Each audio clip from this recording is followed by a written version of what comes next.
Hello everyone, this is Desert Eagle Pwn, Desert Eagle X on YouTube, and welcome. This is the second installment of my mini Redstone series of tutorials. Last time I kind of blew a giant hole in my lab. That's fixed now. Just for the record, I have never messed with dynamite in Minecraft again, so I didn't really know what to do.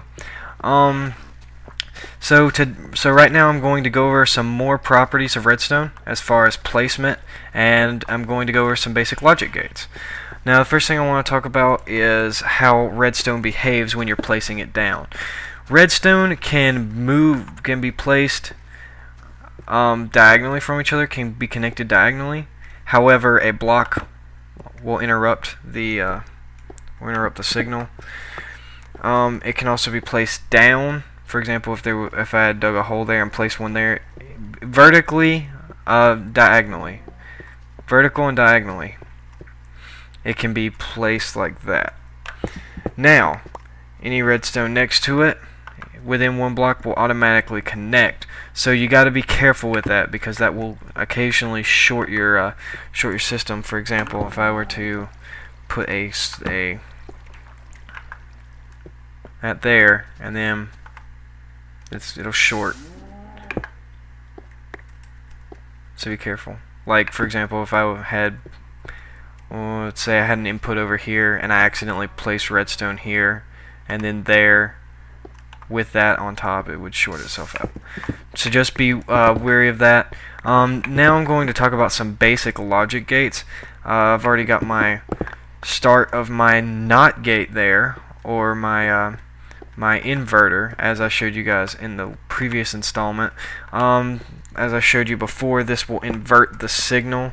Since that is currently off, the torch is on, giving this power, but if I were to turn the redstone on, it would deactivate the torch and change the signal.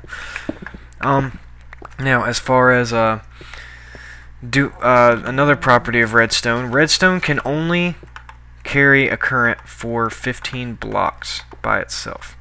So let's look at that for a second. I'm going to turn this switch on so that you can see. The further away from its origin that it gets, the darker the redstone becomes, and eventually it will lose power. Now, to fix this, you probably won't use this a whole lot. It's called a double inverter, or I can't even remember the technical logic name for it, but a double inverter. So you invert it once, so that now if I were to have it, it'd be opposite. As you can see, it's opposite. But if I were to remove that and place another torch, it inverts it a second time, giving you your original current and refreshing the distance of your redstone. Now, you probably will never use that unless you're designing something big, like you have a huge circuit. But it's helpful to know. The second basic gates the other basic gates I'm gonna cover real quick are the OR and the AND gates, because these are used all the time. For both of these, we need two inputs. I usually use buttons, but for our purposes I use levers because it's easier to see where the current's going, because it'll stay lit. An OR gate looks a little something like an inverter. The only difference is it has inputs coming from two places that converge. Now, if either of these is active, it will oh, you can't really see it from there. One second. I'm going to put this torch on this side. No way I can't. There's wiring there. But if you look, that torch is off now, because I flipped the switch up, which gives power, and if I flip either of these, it'll give power and turn that switch off. So, therefore, if either of these are on, then the torch will not activate. Now, for example, say I was trying to create a combination lock to where only this combination will activate, say, this door. If I were to set it like that, then I can set an inverter to this so that up is now powered. So now it's powered. Then that means whenever this setup is like it is, whenever everything's accurate, this will turn on. Now I need to move this back for our purposes because this is going to create some conflicts. Yeah, this is what one of the most annoying parts of redstone wiring is getting your wires right.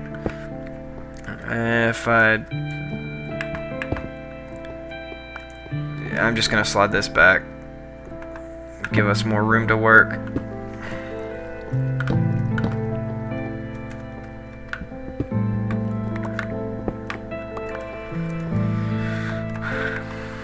But yeah, so you'll have your two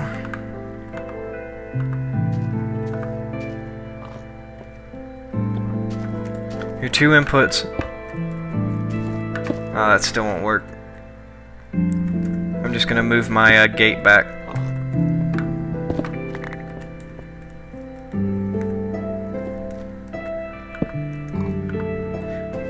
So now you have your two inputs. It'll come out here. So when both of these are true, or both of these are off, there's something not connected right.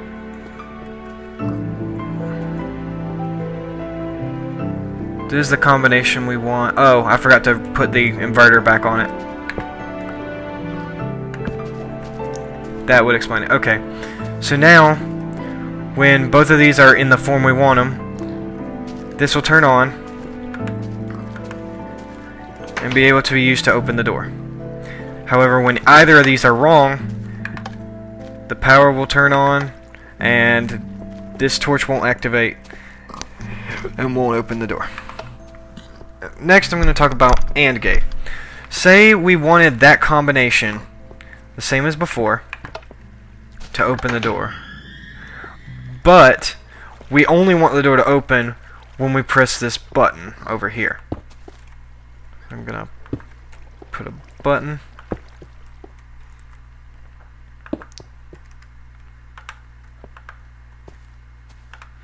Now this is where it gets complicated because of the fact that we've got redstone wiring in the way. Actually, no, it's not that complicated. Going to get rid of that because I'm going to build our AND gate. So our AND gate takes two different sides and gives them to one output. So that if both hold true, our door will open. Oh, I messed up. I gotta have an inverter right here. Ugh. So now, this... Wait, that was right. Oh my gosh. I'm stupid. I placed the door, I thought I placed the door the other way.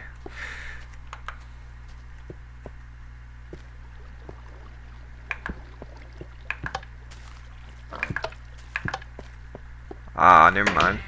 There we go. That wasn't the problem at all. Okay. Making sure everything's connected right. That should power on. Okay. So now we have our switches in the wrong position.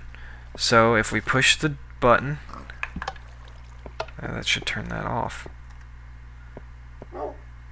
I ran into problems with this a little bit ago. Push this button, that light should turn off. There we go. Now that that's connected properly, if this is accurate, okay, I'm running into the same problem. 1 second, guys.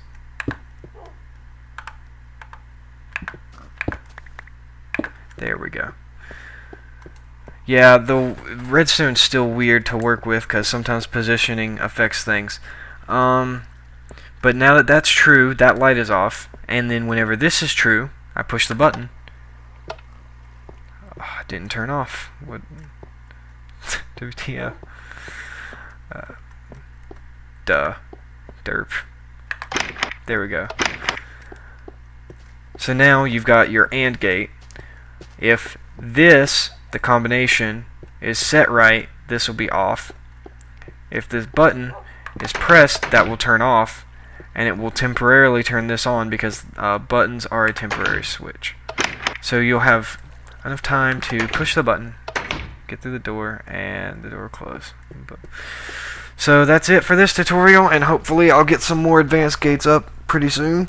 I am sort of an amateur at Redstone myself, so I'm learning as you guys are, and this has been really helpful to me, and I hope it's really helpful to you. Thanks for watching.